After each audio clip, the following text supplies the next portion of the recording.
والله العظيم وما تدخلش الدوله، غير نقعدوا هكذا والاخرين بيافونسيو افونسيو، ومن بعد نبداو نقولوا إيه وعلاش هادو كما هكذا، وعلاش هادوك ضدنا، وعلاش يا ولدي خدام، يا ولدي خدام، ما تعش في الناس، خدام نقيو. انتوما راكم ضد الجزائر.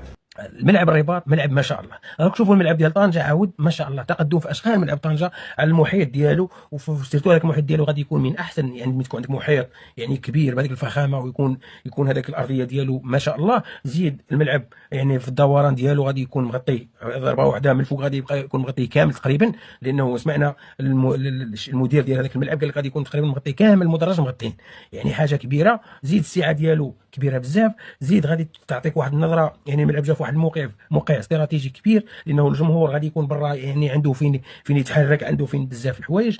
عندهم تي جي في يدي لطنجه، كاين تي جي في يدي لطنجه، يعني طنجه ما تلعب تفرج بالرباط مع الثلاثه، وتمشي تشد تي جي في وتتفرج الماتش مع 9 ديال الليل، يعني عادي. ما كانش مشكل ديال المواصلات، يعني ساعه ونص يمكن لطنجه، ساعه ونص يمكن لطنجه، تتفرج من الرباط لطنجه نورمال عادي. الناس تفرج الماتش الاول مع 3 يكمل مع 5، تشد تي جي في مع 6 تمشي تفرج مع 9 نورمال.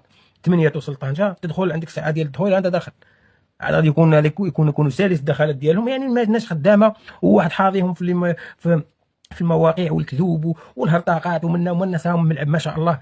يعني الواقع هو هذا، والناس راها في المواقع عايشه في واحد الكذب الله يهديها. ما كانش ما بغاوش يعيشوا الحق، ما بغاوش يتعلموا، ما بغاوش يقولوا الحقيقه، لانه الحقيقه توجع. وانا ديما ننبههم، ديما نقول لهم اودي الله يهديكم، ما تمشيوش في هذه الاساليب اللي راهم باغيين يديكم فيها، لانهم اساليب انا ما نتبعهمش. لانهم حنا في القناه ديالنا هذه المحترمه الحمد لله نقولوا غير كلام الحق، نقولوا غير الحقيقه. انا ما راه يخلص عليا حتى شي واحد، وما راه يعطيني حتى واحد. والناس تتهم فينا وتقول لك دايرين وفاعلين وانتم تابعين المخزن وتابعين، معليش غير قول النهايه، قولوا اللي بغيتوا. المهم الحمد لله حنا نهضروا كلام الحق. ملعب ما شاء الله. التصور نحطهم لكم، الفيديو نجيب لكم حتى فيديو نحط لكم بالفيديو، باش شويه تولوا الذكاء ديالكم. اللجنه اللي غادي تفوت ديال التفتيش غادي تفوت نهار شهر واحد، القرعه كاينه في هذا شهر واحد 27 كاينه القرعه ديال كاس افريقيا اللي غادي ندار. كاينه القرعه غادي تكون غتكون في ملعب، غتكون في المغرب، يعني كلشي واضح وباين. الواحد الا بغى يخربق راسه ويخرج من هذاك ويبقى داخل في هذيك المشاكل، ما كلشي راه هو باين، يعني فهمتوا. نتمناو ان شاء الله الناس هذو يخرجوا من هذه المشاكل اللي راه فيهم، وهذه العقليه اللي راه فيهم. نتمناو ان شاء الله يتطوروا في عقلهم ويزيدوا لقدام. الملاعب هذو راهم غاديين في تطور، وغاديين ان شاء الله باذن الله. ما فهمتش.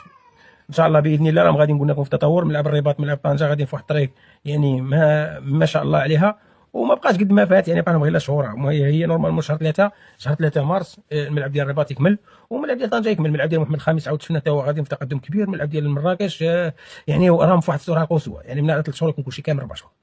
واخا هو كاس افريقيا مازال بعيد، باقي في عام تقريبا، عام هو قريب عام. والملاعب يعني راهم في واحد، يعني غادي يكملوا قبل بواحد 6 شهور ولا 7 شهور باش يتلعب فيهم يمكن كاس افريقيا ديال السيدات، لانه المغرب عنده كاس افريقيا ديال السيدات قادرين يلعبوا في هذه الملاعب. نتمناو الخير، نتمناو التوفيق للمغرب، وخليو شوف هذه هي الحقيقه، هذا هو الواقع. وإلا بغيتوا شي حاجه راكم عارفين تمشيو عند هذاك اللي يعطينا الكذابات، ولا روح التيك توك. كاين صحاب هذوك مساكين عاود اللي راهم يكذبوا، واللي راه يقول لك انا راضي، وانا راضي، حنا ما راه راضيين.